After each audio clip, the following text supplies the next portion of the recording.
Hollow Pines. From prehistoric times through the 1960s, there had been a steady progression of life in this small corner of Saginaw County, Michigan, but life there turned grim centuries ago, and finally its decaying old buildings were abandoned. No one goes there anymore. The buildings have rotted, and most everyone steers clear, as it is whispered to be haunted, extremely haunted. Before the arrival of the first Europeans is the only time the land and people who lived there knew any peace. In fact, their existence was to be envied by nearby tribes. They lived in harmony with themselves and with nature. Gitchimanitu, the great creator spirit, had smiled upon his children of the Hollow Pines, and they knew his love in abundance.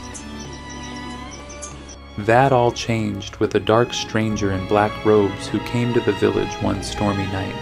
He worked for the fur companies and for the Jesuits, and his intentions were not to help the woodland dwellers, but rather to rob and steal from them and degrade them with his own moral depravity.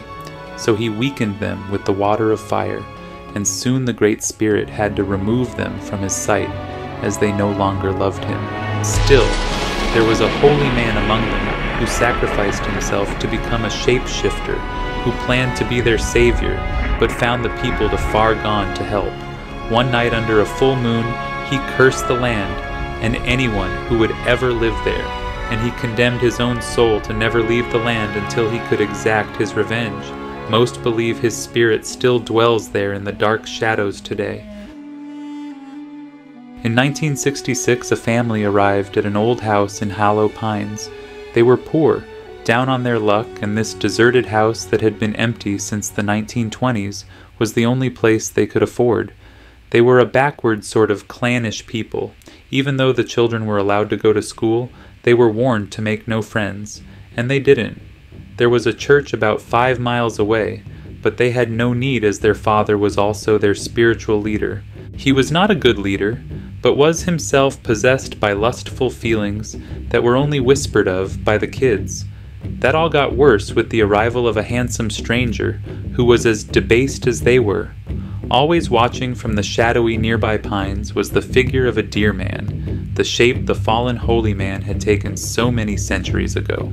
Even when the dad gathered them in the living room for nightly worship, the deer man was always watching, always waiting to cause the destruction of these newcomers to his land. It is not difficult to destroy those whose faith was wrongly placed, for truly they had no foundation, and the deer man had very special plans for them. Despite the evil of the place, or perhaps because of it, the family thrived in their little corner of the world, and as time went on, a few people were allowed in. Cousins and other family members and some very suspicious marriages were entered into, and they thrived in their wickedness, until the shaman's final plan for them manifested in the form of one of the daughters who had come there as a child, but who was now in 2024 the aging, undisputed leader of her clan. Now the great evil that had infiltrated their ranks grew to include mind-altering drugs, and that little girl, now an aging adult, became their high priestess. In unholy ceremonies at their house at Hollow Pines, she would toss out the sacred pills as if they were candy to her adoring followers. As long as she passed out the drugs, she had complete control over each and every one of them. This is the last family to live at Hollow Pines. In this family, the shaman's curse was fulfilled.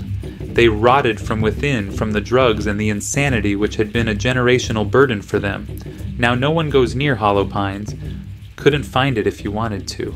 There are no signs marking its location. The only way you would know you were there is by the pines as it turns dark and very cold in those few small acres.